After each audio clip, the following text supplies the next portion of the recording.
Oi, pessoal! Hoje a gente vai mergulhar numa ideia que é de verdade um divisor de águas. A de que a clareza de pensamento é talvez a ferramenta mais poderosa para o sucesso financeiro.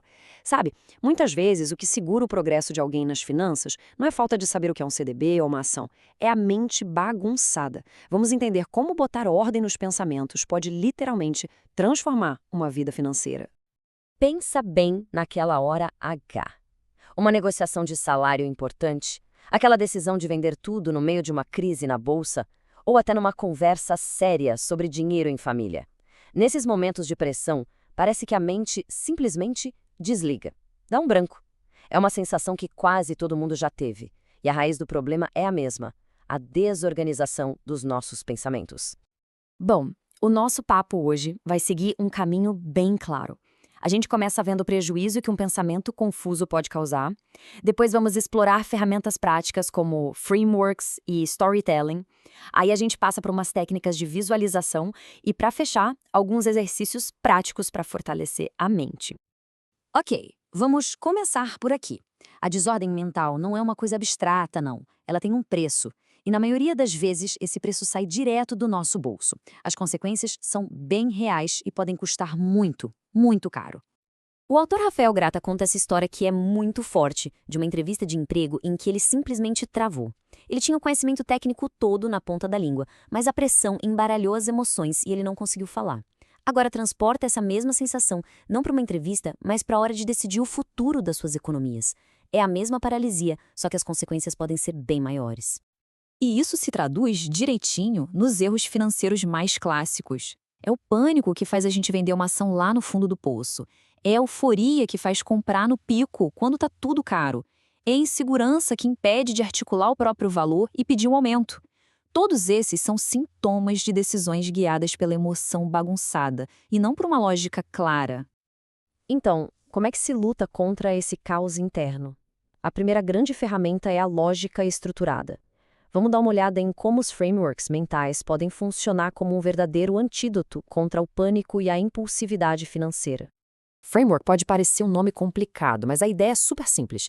É basicamente uma estrutura de pensamento do tipo: se acontecer X, então eu vou fazer Y. É uma forma de decidir o que fazer antes da hora da pressão, transformando uma reação emocional numa resposta planejada.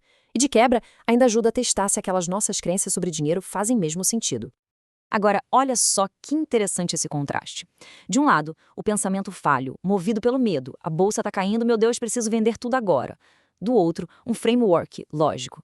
Se o mercado cair 10%, mas os fundamentos dos meus investimentos continuarem bons, então isso é uma oportunidade para eu comprar mais seguindo o meu plano. Percebe a diferença? Um é pânico, o outro é pura estratégia. A próxima ferramenta vai ainda mais fundo nessa busca por clareza. É o storytelling. E calma, não é sobre criar uma historinha para vender alguma coisa.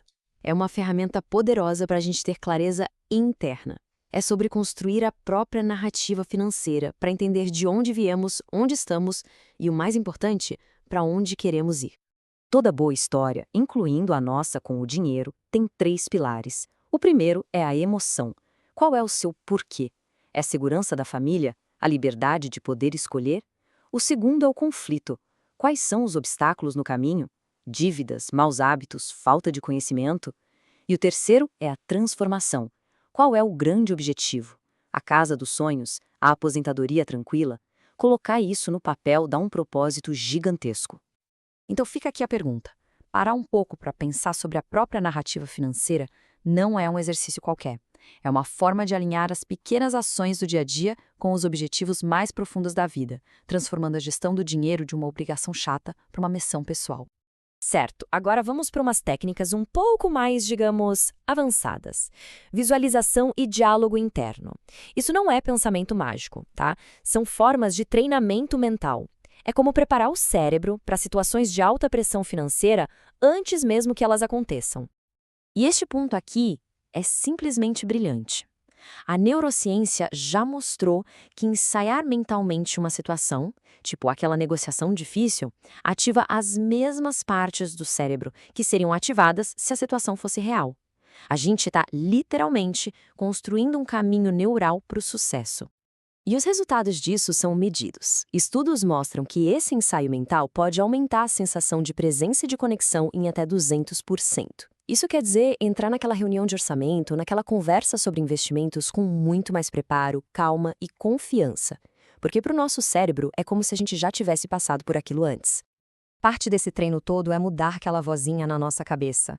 Sabe, em vez daquele crítico interno que só fala você não consegue, isso não é para você, a gente precisa cultivar um técnico, um treinador.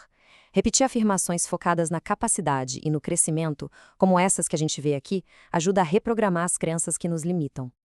E para fechar com chave de ouro, vamos ao que interessa, a prática. Porque, de nada adianta a teoria toda se a gente não tiver exercícios simples e que funcionam para construir a força mental e emocional que uma vida financeira sólida exige. Aqui tem 3 ferramentas muito poderosas. Caminhar, que parece bobagem, mas é ciência pura. Acalma a parte do cérebro que entra em pânico e ativa a que planeja. Escrever um diário sobre dinheiro para a gente descobrir o que realmente pensa. E a exposição progressiva, que é basicamente ir perdendo o medo aos pouquinhos. Começa com algo pequeno, tipo olhar o extrato do banco todo dia, para depois ir para conversas mais difíceis.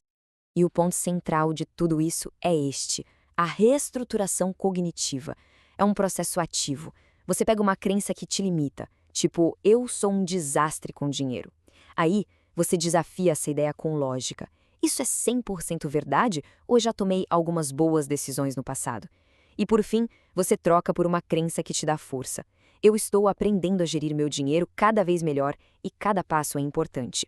E a gente termina com essa provocação. A mudança não começa amanhã, começa agora, com um único pensamento. Identificar e reestruturar só uma crença limitante hoje pode ser o primeiro passo para destravar todo um potencial financeiro.